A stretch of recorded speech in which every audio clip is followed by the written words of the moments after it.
Elena Etxepare naiz, Danborradako kantinera, eta momentu honetan abokatutza masterra ikasten ari naiz. Egun hortan zorionez goizean lanean nengon, orduan nahiko lasai egon nintzen arratsaldera arte, eta, karo, bandako kantinera, Danborradako baino pixka lehenago ateratzen da, aukeratzen da, eta aurten nire lehengusina aurkeztua zagon.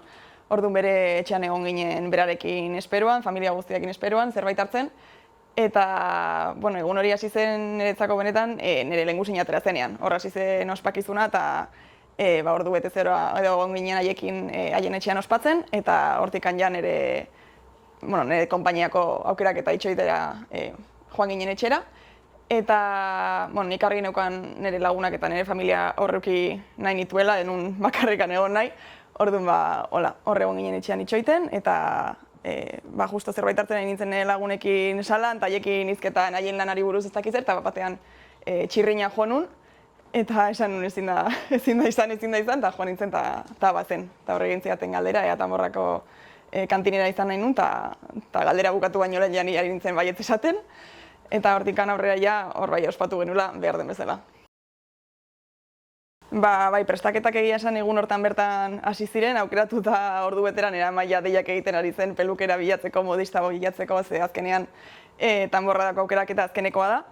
Orduan ja ez dago horren beste denborari gauzak antolatzeko, baina bai berehala hasi zen dena, hurrengo egunean ja argazkiak ziren baita ere, goizeko 9:00, eta egunean bertan botak probatu nituen, hurrengo egunean trajea, eta ja horrela martxa hartu genuen berehala. Danborradak beste konpainia batzuk baino ensaio gutxiago dauzka, kasu honetan bi, orduan izango litzateke 26an bandarekin batera egiten den ensaioa, eta gero 27an herriko buelta, herriko itzulia. Egia esan gogoien daukadan ensaioa da banda eta Danborradako ensaioa, esan dudanagatik nire lehengusina bandan ateratzen da, orduan berarekin batera bizitualizatea privilegio bat da, eta sekulako suertea izan dugu aurten. Orduan hortako gogoa daukat, eta gero hori baino lehen baita ere beste kantineren ensaiok ikusteko. Azkenean ni hori baino lehenagoen izaterako, baino gogo handia daukat nire kideak ensaiatzen ikusteko eta nire lagunekin ikustera joateko. Ez daukagu erabat antolatu, baina imaginatzen dut urtero bezala nire lagunekin ikusiko dugula San Martzian kalean, beti hartzen dugu hortokia, aprobetxatzen dugu zerbait hartzeko eta afaltzeko, eta hor San Martzial kale erdian ikusten dugu. Orduan, aurten ez dugu plan aldatuko printzipioz.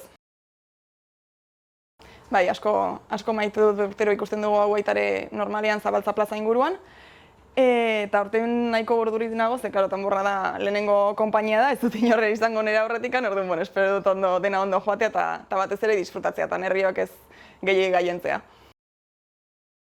Pixka eta alarde orokorraren gauza berdina ez daukat revistarik, orduan imaginatzen dut urtero bezala egingo dudala, goizean San Juan plazako kontzertua entzutera joan, gero familiarekin bazkaria eta gero alditudan revista guztiak ikusiko ditut. Hori bai nahiko goiz joango naiz segurazki etxera, ze hurrengo egunerako deskantsatu egon nahi dut.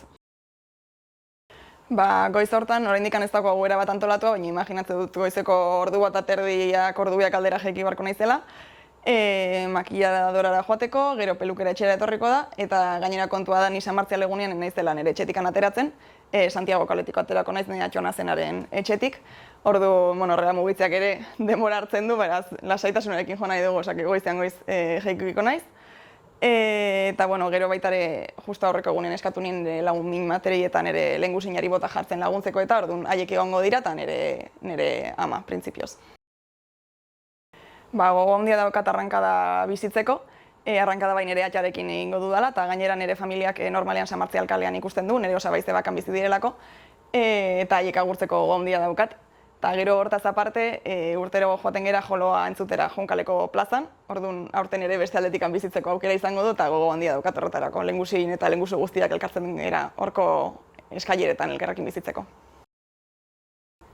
Ni normalean naiz mendira igotzen, orduan aurten berezia izango da, berez barnetikan biziko dudalako, baina gainera gauza desberdina izango delako beste urteekin konparatuta, orduan gogo handia daukat hor goian dagoen giroa bizitzeko eta botoa emateko.